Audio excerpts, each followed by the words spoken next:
and I decided to do this live stream. I'm just walking the baby. Let me see if I can flip this. This is kind of a test to see if I can flip the different aspects. Let's see. Yeah, so yeah, here we are, just doing some circles in Avalon. So it's a nice sunny day, 16 centigrades.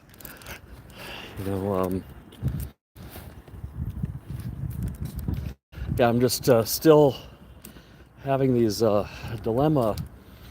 We're gonna go from Ukraine, I think, for 6 months.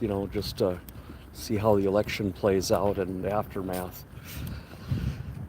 And it's we're debating whether to go to America or go to Europe. As a Norwegian citizen, can live anywhere in Europe, in the EU or EEA. Switzerland, is like Norway, outside of the European Union, but still has all the benefits. So yeah, Switzerland, Norway, and the EU. I think it's the EU 28 or EU 29 countries. I think there's 31 countries altogether. I'm not sure. Something like that. I'm not sure if I'm counting NATO or counting the EU, but it's something like that, And so, I've put my resume up on Zing, job board in Germany.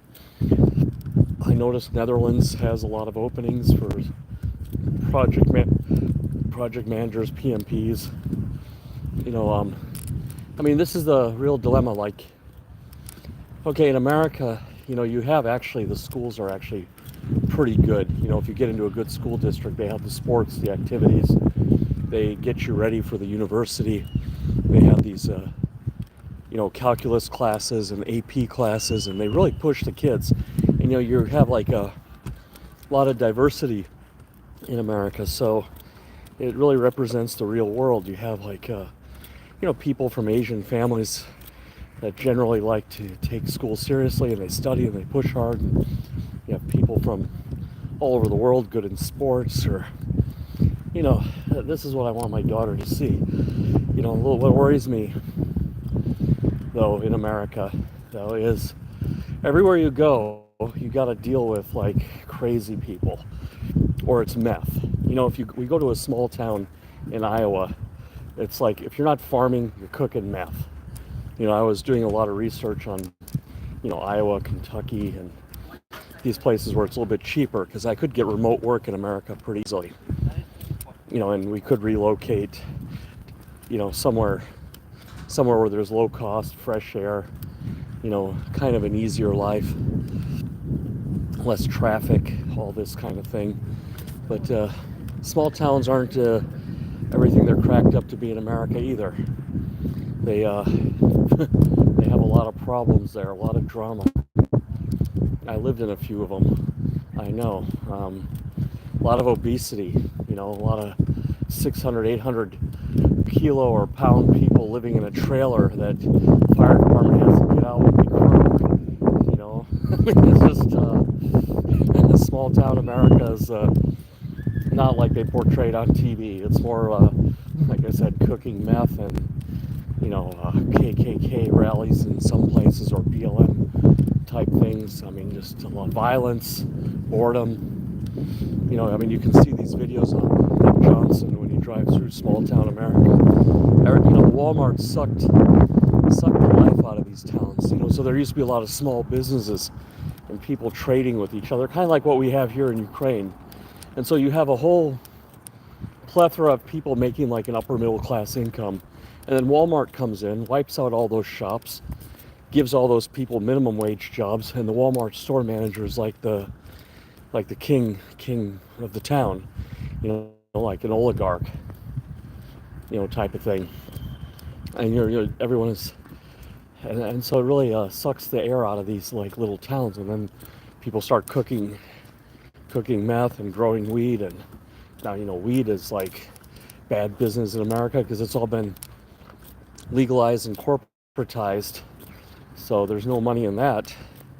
So people have to go up the drug food chain, take more risk, make harder drugs, and then your kids get into that stuff. It's like I don't worry about us raising our daughter. It's like it's who she's going to interact with. And it can be one bad kid in the class. It just depends on the social pecking order they get. And a lot of, it's just so many, and then they can get you in trouble. I have a friend in Norway. His kid is, she made one bad friend, and got in all kind of trouble, So that's one good thing about here in Ukraine is people here are serious. If you're in with the right group of people, which is not that hard, you live in a place like this. The kids know they have to take life and school a bit seriously here. But America has this like creative culture, innovation culture. Failure is accepted. There's a lot of good things there, but there's just so many landmines you can step on. And then, so the other choices like Norway, Germany, Netherlands. So Norway, I'm already set up there. Have citizenship, bank accounts. I speak the language. I can go to work there, but it's hard to get ahead. We'll survive there. We'll do okay there. We'll get some vacations every year. But, I really would like this freedom I have here in Ukraine from debt. In Norway, Denmark, Sweden, and Finland to some degree, you get yourself in you gotta borrow a lot of money just to pay for like a small room like what we have here. So that is a stress. That creates a lot of anxiety. That's also going to be the same in America. I'm going to have to dish out a loan to get a house there. And, and then health insurance. I was looking at the prices, for the three of us would be like $2,000 to $2,500 per month. So, yeah, it's a dilemma. So, yeah, in America, there's a lot of pluses. I was just calculating this morning, to get to move to America, we need $2,500 a month for the insurance. I'll probably crash with my cousin. I have to give him $1,000 a month, share the rent with him, and get a car, get car insurance. Look at $5,000-6,000 a month.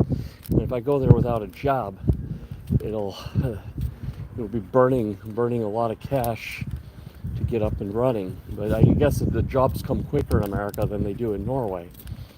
But in Norway, at least we don't have to worry about the health insurance. I'll have to rent a place, but rents actually in small town Norway are not that crazy. They're quite okay. Once you get out of Oslo. Oslo is the mess. And I don't know, they should build some more Oslos. Like, Stavanger, they could put a metro there. Everything in Stavanger, you need a car. Or, in Bergen, they have somewhat a transportation, but Bergen's actually more expensive than Oslo. But there's this town in the south, Fredrikstad, Kongsberg. I've applied for a couple jobs at Kongsberg Gruppen, weapons factory. That would suit me quite well, to work in a weapons company. That would be ideal. I would love to be a foreman of a weapons factory here in Ukraine. That would be the dream, That would get me up every morning and, instead of like, dealing with crazy meetings every day and, he said, she said, and can you move this image on the web page over here and over there? That's the thing about IT. It's not very satisfying at times. Always things are going wrong, but when you're in a production, building a, like hard product like a car or 155 millimeter round, you see them come off the assembly line and ship out the door, and it's been done and it's going out to the field and getting used. Where IT, it's always something like, I have this website for my freelance company, and there's an issue with the domains not pointing right, and I don't know how to fix it. I'm trying to use Gitbook for the website because it's free. And anyway, that's a whole other story. But yeah, back to America versus Europe. So America has all these pluses. You get this really, I think the education is good. I think it's still good. The kids grow up with confidence. They have the sports programs and activities. But so many landmines you can step into there. Meth, transgender things, just people losing it one day. I mean, that's like an unlucky lottery like we have here with the rocket attacks. It's just like the shootings in America. And actually, you're more likely to get shot in America than die of a rocket attack in Ukraine, at least in Lviv. I think we can look. I'm willing to make a bet on those statistics that random shootings per 1,000 people are killing more than rocket attacks. In the Lviv region. That's all I put a fence around that, just the Lviv region. So, there's that factor, but I don't worry about that so much in America. Usually the trouble there shows warning signs, but traffic accidents and, the driving culture is really maddening. You're sitting in a seat and, driving and you get numb and you lose your motivation. To me, the biggest luxury I have in life is not having to have a car. We still are waiting for our Kia Sportage, and it's, I think, almost done. But we're going to sell it. We found that there's no need for it. The doctor office is within walking distance. The hospital's walking distance. And we found it quicker to go walking there than take the taxi. It's much more faster to walk. So yeah, life in Europe, you get the medical care, you get some nice 5 weeks off. Turkey is close by, Greece is close by, some real nice places. I mean, yeah, America has Florida and Las Vegas, but it's fascinating for my wife and people in Ukraine, Miami and Las Vegas, but those of us in America who know, I don't know, I prefer Turkey much more than Florida or California. I prefer, it's more exotic, more authentic. I mean, Las Vegas and Florida, it's all cheesy. It's all corporatized. You're just going through a bunch of gates and going through a whole thing, like you go to Bellagio Hotel, you're standing in line, you check in. I mean, it's all good. It's all good service. But, all the food is, really expensive, and it's nothing different than what you can buy in a supermarket. It's, I would say the only place in Vegas I liked was that Paris Hotel restaurant. They had a French restaurant there, and they had a pistachio souffle. That was pretty unbelievable. But in general, I think the food in Europe is better, especially when you go to Europe proper and go to a restaurant. There's more of a culinary culture. In America, it's all industrialized. It's okay. But again, you have to drive everywhere. You have to rent a car. I mean, last time I went to Miami, I stayed on South Beach at the Victor Hotel next door to Gianni Versace's house. That was cool. But I had a paella, $160. I could have cooked a better one. It was so I don't know. I mean, Florida has its pluses, but it's I like Turkey better. I really like being in Turkey, but it's just a hard one to think. But yeah, so in Europe, we would have the state medicine, and I think it's pretty good. In Norway, I never had any problem with doctor appointments. And they had state-of-the-art equipment. I had to get an MRI for my nose. I had some blockage in my nose. They did it really quick, and they sent all the images on my on an app. We have a healthcare app in Norway where all your medical records are stored and all your doctor appointments. That was all right. That was quite good. And you're not going to lose your job if you get sick there. In America is like, the upside is you can make a lot of money in America once you get going. Once you get moving, you can, you can really start hustling, and especially with the houses. I can get this VA loan, no money down, renovate the house, but in Europe, I'm going to have 25% down. I'm older, I'm over 40, so they're probably going to give me a hard time with credit. I don't have a history. If we move in Germany or in Norway, I have a bit of a history. I had a house in Norway, bought and sold it and everything. So I have a bit of history there. But like all the other countries, like Netherlands and stuff, it's much harder. It's much harder to afford something. But you don't have this like healthcare thing hanging over your head. So if you lose your job, it's not the end of the world, especially when you have a baby daughter and everything. And so yeah, just a lot on my mind these days. Europe versus America. Yeah, the pluses are the money. You definitely get paid more. But you have to work a lot of longer hours, and you can lose your job very quickly due to layoffs. No fault of your own. Company has a bad quarter. There are always politics. In Europe, things are a bit more steady, but you don't make as much. But I don't know. I don't know if it all evens out. I guess everyone at the end of the day is living in four walls and going back and forth. It's just where can you save more? And I guess a lot of the education for my daughter will come from the family, from us, giving her a push. I mean, there are people in Germany and Norway flying fighter jets and going to veterinary school, so it's not impossible. It's just probably a bit harder to push them in that direction. In America, parents have more say in the kids' education. In Europe, there's a lot more input from the schools and what have you.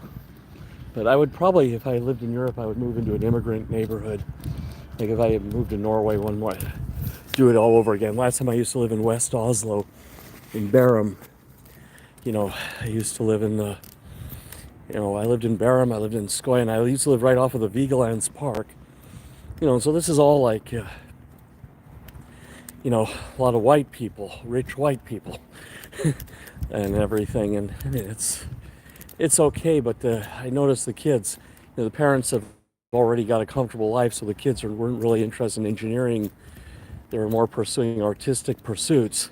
But like in East Oslo, the kids who had parents from like Pakistan, and the ones who are like children of Arabic refugees, coming from Syria, they were like hell-bent on computer science, engineering, just like in America. It's the same sort of thing. And I mean,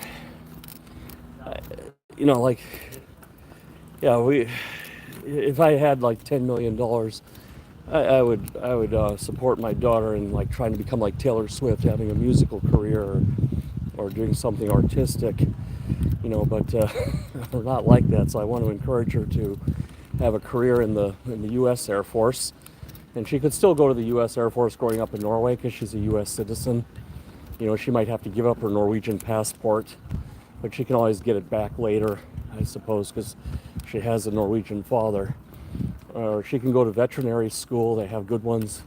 Although I met some Norwegians who studied veterinary medicine in the U.S., and then they came back to Norway. But I think, as far as universities go, the ones in America are much better, much more equipped, much more diverse professors, diverse opinions, much more debate, especially at those state schools like University of Michigan or Ohio State or Minnesota, Iowa, University of Delaware, Penn State. These schools are unbelievably good. I mean, I almost think that in some ways they're better than the Ivy League school because of the diversity. Ivy League schools like Harvard and Stanford, it's just all like really smart people. I mean, super smart people, where these state schools are big. They're like 50,000 students, and, it kind of gets you ready for life. I went to a big school, Kansas State. There was like 25, 30,000 students on campus. It was like living in a city. It gets you ready for life. Or if you go to like some small college and it's just 2-3 buildings and then you're going home every night. I mean, I guess that gets you ready for a different kind of life. Yeah. But anyway, what do you think? America or Europe? America or Europe? What should it be? Where should we be? Where should we go for 6 months to the rest of our lives? It depends. I don't know what can happen here in Ukraine. Things here can go really south like they did in Afghanistan. or like in South Vietnam. It's not without precedent. America has done it before, pulled the rug out, and then everything folds up like a lawn chair. It keeps me up at night. It hasn't, not everything ends up like North and South Korea, where there's a hard line drawn. That would be the best case scenario, to get Korea, get a Korean type situation here, or East Berlin, West Berlin type thing, an Iron Curtain. That's the best case scenario. I guess that's saying the quiet part out loud. But anyway, that's all I got.